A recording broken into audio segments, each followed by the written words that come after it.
Welcome back to Simply Holistic. Dr. Tony here. Thyroid. How many of you wonder about your thyroid? How many of you have had your thyroid tested by pharmaceutical doctors? How many of you have had those doctors say, oh, you're fine, just move on, go on, it's not your thyroid, it's in your head, or it's something else? Does this scenario or do any of these things sound familiar? I don't look at thyroid through this office the way that pharmaceutical doctors look at thyroid. And there are a couple things I want to touch on here regarding thyroid. So, taking this, these are not my words, a couple of different excerpts from another science study to do with thyroid. First of all, actually, before I get into that, let's have a brief discussion on the hyper or hypothyroid. So the numbers are thyroid's more confusing than the rest of the blood tests because the numbers are actually backwards. The lab gives you a range of 0.45 to 4.5. If you are below, if the number's low, if the number's below 0.45, logically we would think, okay, that's slow thyroid because the number's down. And actually it means hyperthyroid because the number is down. The thyroid is hyper, it's fast when the number's down. Backwards, I know. Over 4.5, that means the number is high. And I have a few in this office that are over 5. So 4.5 over that is hypothyroid, and they are over 5. So over 4.5 means the thyroid is slow. The number is big, but that means that the thyroid is slow, hypothyroid. So normal symptoms that come with hyper are you can't put on weight and keep it on. You may experience more energy. Some people with hyper do. But the big thing is you can't put on weight and keep it on. It just ain't happening. Doesn't really matter how junky you eat. And there are some other things that go with hyper. But then hypo, which is what most people battle, hypo, you can't get the weight off. The weight comes on and you can't get it off. You, depending on how severe into hypo, you may start losing hair. And the energy plummets. The exhaustion is there. So there are a few key differences between hyperthyroid and hypothyroid, and excuse my own exhaustion right now because I'm still working in this office between the move, working on getting the new office set up, coming back here and taking care of business here. So yes, it has drained me a little bit. Okay. Thyroid though, hyper and hypo. Most of you will be battling hypo. Most of you are going to be battling weight issues. Hypo is when the number is high, but the thyroid is actually slow. So I wanted to point that out because I want to touch on a couple things over here and a couple things over here on this paper. Okay. I find this particular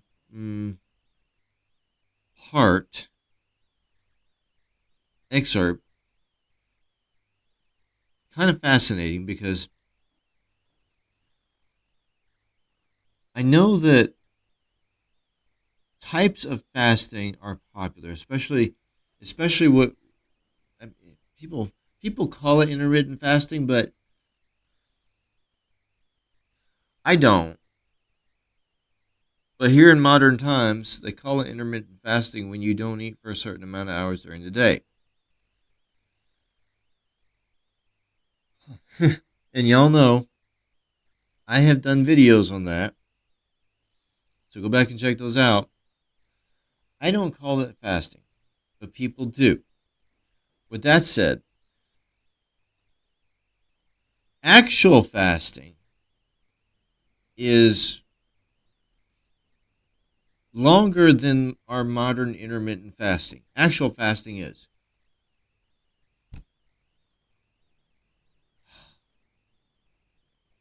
In this excerpt, this particular part is under nutrition.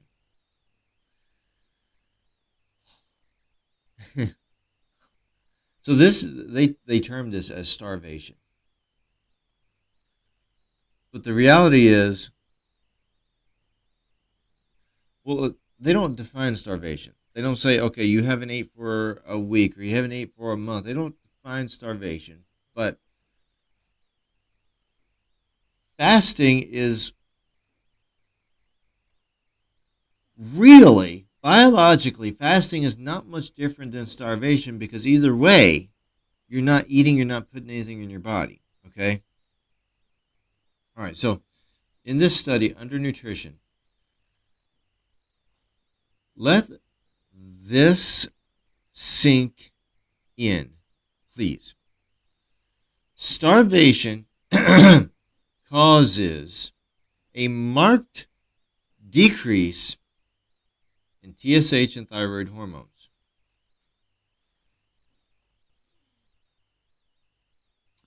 So we fast for health, right? Or at least that's the popular way of looking at it. The I really don't want to say protocol, but I guess you can say it's the popular protocol to look at. It's really not a proper protocol. It's not, but it's the modern way of looking at this. So starvation causes a marked decrease in serum in TSH and thyroid. So marked decrease. Go back to the blood test numbers I was just talking about. The marked decrease, it doesn't say a decrease in the numbers on the chart, so that would be the numbers going down, so that means the thyroid goes up. It doesn't actually say that. A marked decrease in the TSH and thyroid hormones.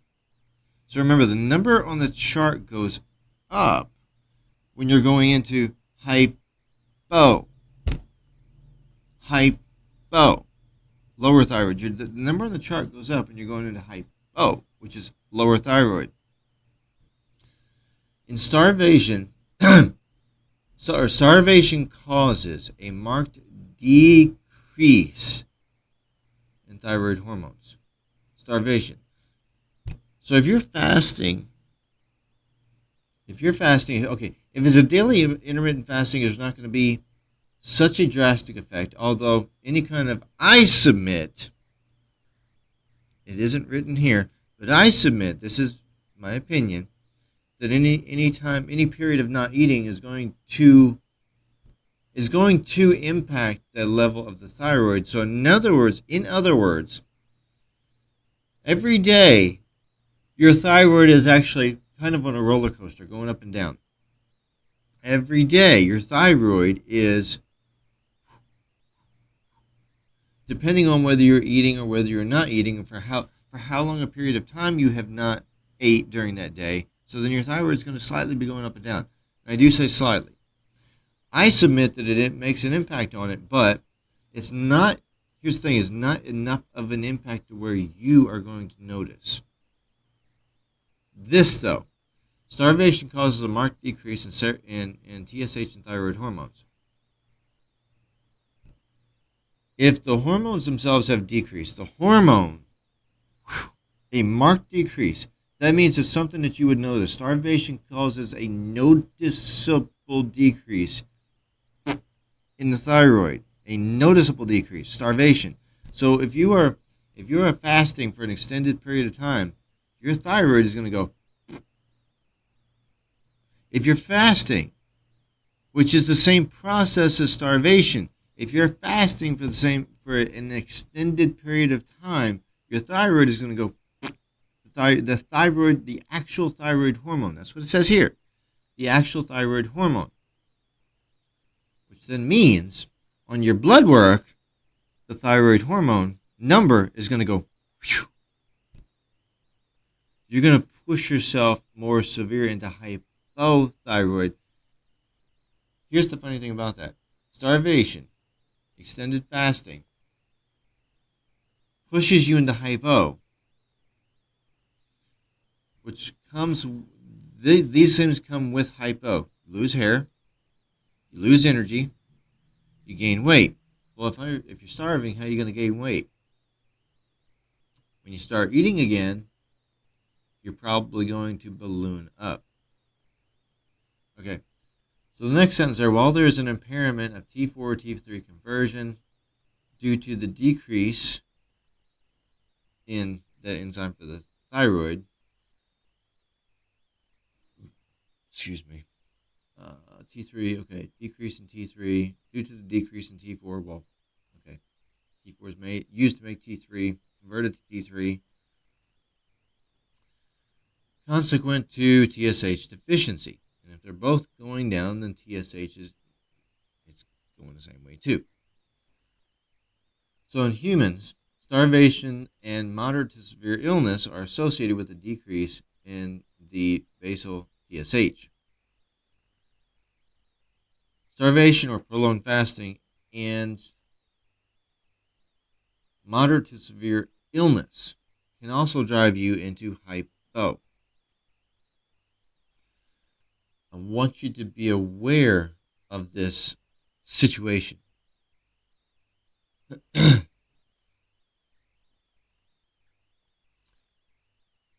If you are doing any type of extended fasting-induced changes,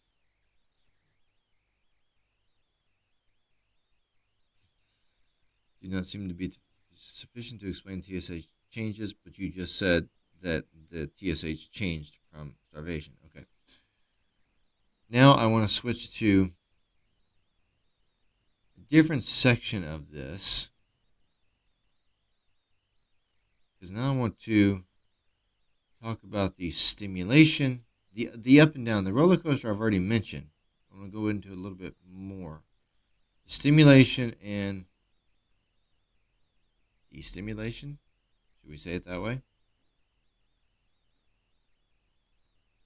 Okay, find that other chart here. Another excerpt of the same study.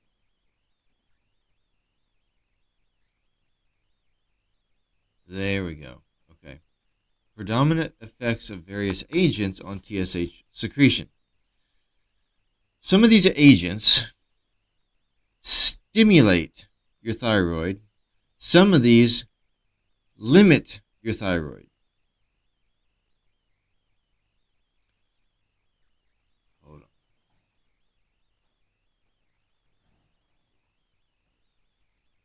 Okay. Had to make sure nobody at my door. Okay. So some of these chemical messengers stimulate your thyroid, some limit your thyroid. Stimulating your thyroid is your releasing hormone, TRH. TRH to stimulate the TSH. Prostaglandins, which we covered that on 1 or 2 videos ago. The list of hormones. We covered that on the series where we did the list of hormones, prostaglandins. They actually stimulate the hormones, from what scientists can tell. Or that, not the hormone, the hormone, but the thyroid. They actually stimulate the thyroid from what scientists can currently tell. Alpha adrenergic agonists. Alpha adrenal, alpha adrenal and adrenergic agonists. Adrenal. These, via the TRH, stimulate the thyroid. Opioids. You know anybody who uses opioids? They are stimulating the thyroid. Stimulating. So in other words, talking about the number going down, the thyroid going up. Hyperthyroid. Can't sleep. You're not going to put on weight. Opioids stimulate the thyroid. Arginine vasopressin, AVP, which is like, we test for the vasopressin here, which is ADH, antidiuretic hormone. This stimulates the thyroid. So if your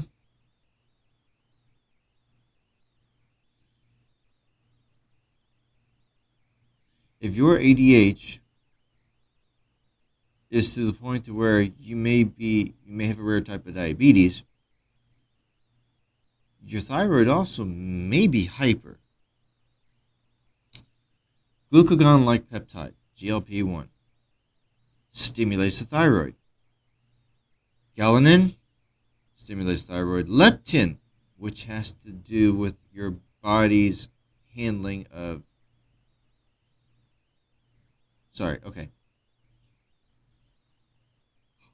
I am trying to squeeze videos in these days between appointments. So I'm trying to be careful to watch for the next one coming in. So forgive me for being a little distracted at this time, these days. Okay.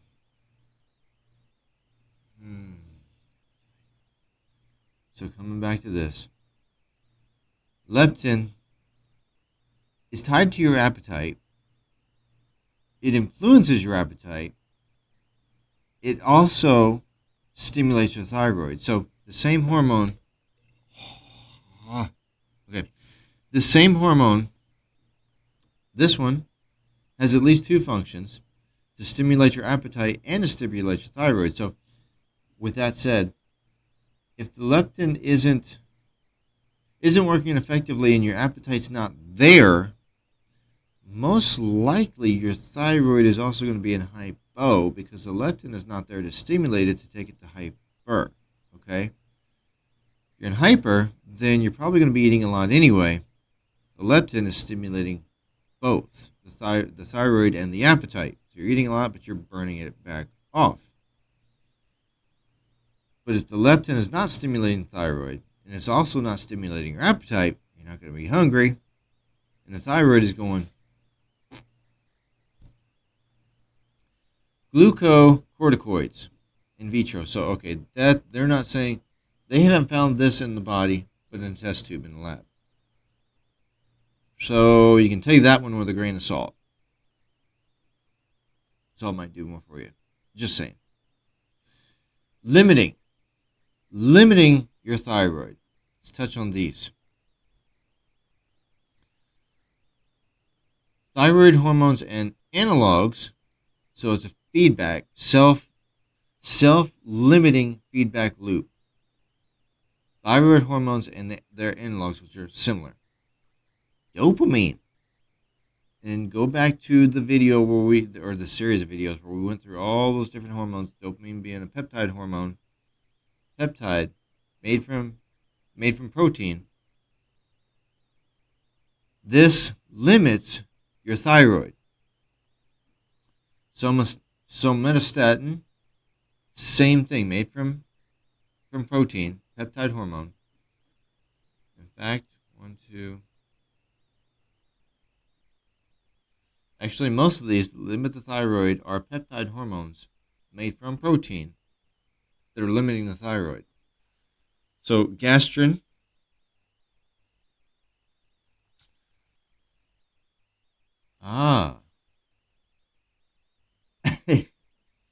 okay, so the glucocorticoids, it says in vitro, In vitro, they saw that it stimulated the thyroid, but glucocorticoids in vivo limited the thyroid. So the scientists have actually not got that one figured out, because in the test tube in the lab, it performed one action on the thyroid. In the body, they observed it performing another action, which means they haven't got the process right in the lab. See, I find things like that I find things like that fascinating, because they don't know then, well, hey, it stimulates. In the lab, it stimulates. Wait, in the body, hold on. In the body, we see it limiting, suppressing. But we put it in the lab and it stimulates. So there's a process in the body that they're not replicating in the lab. Who would have thought that could happen? So, yes, I find that fascinating. The scientist in the lab, it does one thing, but in the body, it's doing the opposite. Why? They don't understand it all. Okay, serotonin. Serotonin also limits your thyroid. CCK limits the thyroid. Gastrin-releasing peptide, like the gastrin itself, limits the thyroid. Vasopressin limits the thyroid. So the difference there was the arginine vasopressin. Okay, so that one's got an extra amino acid on it. Vasopressin limits. The arginine vasopressin stimulates. It's got an extra amino acid attached there to the, because it's going to be a peptide hormone, but then there's another amino acid attached. Neuropeptide Y, or they say NPY, limits the thyroid. A couple of other enzymes, interleukin 1 beta and 6, and tumor necrosis factor alpha. They all limit the thyroid. So how can we use that in our daily life? What this really means for us in our daily life this is why I started the video this way, because starvation or prolonged fasting is going to impact your thyroid. It's going to impact it. There's just no way that it won't. But then you read the list of things that stimulate and things that limit the thyroid, and you notice that most of the things on the list that limit the thyroid are peptide hormones, which means they are made from proteins. You're taking in the protein, it gets broken down by your body. I did another video on that, and then reorganized into a peptide hormone. So the food that you're taking in, if you're not careful, will actually interfere with your thyroid. And there is an ingredient in food, a very, very, very considered safe but very, very, very bad ingredient that does actually wreak havoc on your hormones, including your thyroid. The nutrition that you take in matters. This is why I work with herbal medicine, because the herbs, herbal medicine, the herbs themselves, this is nutrition that you're taking in. Seriously, the herbs are nutrition that you're taking in. I need to figure out what's going on, what health condition is going on in your body, to figure out what herb that you need, because I need to figure out what nutrition your body needs to help with this health condition. The herbs have the nutrition arranged in a particular way, a medicinal way. Nutrition that you take in or don't take in impacts your thyroid. Whether you're hypo and it's slowing down, you're getting fatigued, and you're losing your hair, and you're gaining all this, hypo, or whether it's going the other way, and you can't keep the weight on you. It just won't stick. It just won't stick. And then you notice that other things, possibly higher energy, not always, but possibly. When you see changes either way for your thyroid, you're impacting your thyroid level by your nutrition, which is also why I use herbal medicine to then actually improve the thyroid and what it's doing. I use it for that. This is how the this is how the thyroid operates by the nutrition that you're taking in, which is true. But I do need to actually dig into that and clarify that a bit also, because as I have explained in person to some people here in this office, other glands actually tell the thyroid what to do, because the thyroid doesn't actually do anything on its own. It's not an, shall we say, independent gland that just says, okay, I'm going to decide to do this today. No. It doesn't do anything on its own. It's going by the direction of something else, whether it be nutrition or another gland. It's going by the direction of something else to dictate what it's going to do, what its behavior is going to be. So, the thyroid is being governed by other glands, such as the pituitary gland, but it's also being governed by the things you eat, because you're directly impacting the hyper or the hypo state by the nutrition you eat. But then again, you're also impacting other things like the pituitary by the nutrition you eat as well. Okay? So yeah, it all works together. Hence the herbal medicine, so that we can put the right nutrition in, remove the obstacles, put the right nutrition in to give your thyroid what it needs, to give the pituitary actually what it needs, to give the thyroid what it needs, because they are both working together. HPA axis. I know the thyroid is not technically, it's not termed a part of that. The HPA axis, hypothalamus, pituitary, adrenal axis, but the HPA axis is impacting the thyroid operation. Pituitary messages are impacting the thyroid operation.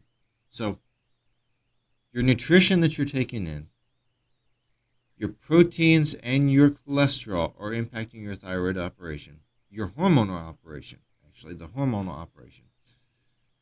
Then the nutrition and even the fasting that you do, whether you're taking your body starvation mode or not, the fasting that you do is actually impacting the operation of your thyroid. The longer that you decide to fast, the further into hypo, I know I'm doing it this way, because the number on the blood test, hypo, but your actual thyroid level number on the blood test, but the actual thyroid operation. Hypothyroid, you're taking your body further into that through that fasting. How far into starvation are you going to go?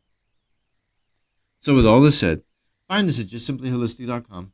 Get yourself into our Simply Holistic office, fill out our intake papers, let's review them, let's see where you are, go through our gamut of testing, because we're going to see where your thyroid is. I'm going to see it right off the bat. The first initial blood test, I'm going to see where your thyroid is. And in this moment, currently, right now, I'm going to see where it is. Okay? Let's go from that, and let's see how we can help you to control what your thyroid's doing and even heal your thyroid. We look forward to seeing and serving you soon.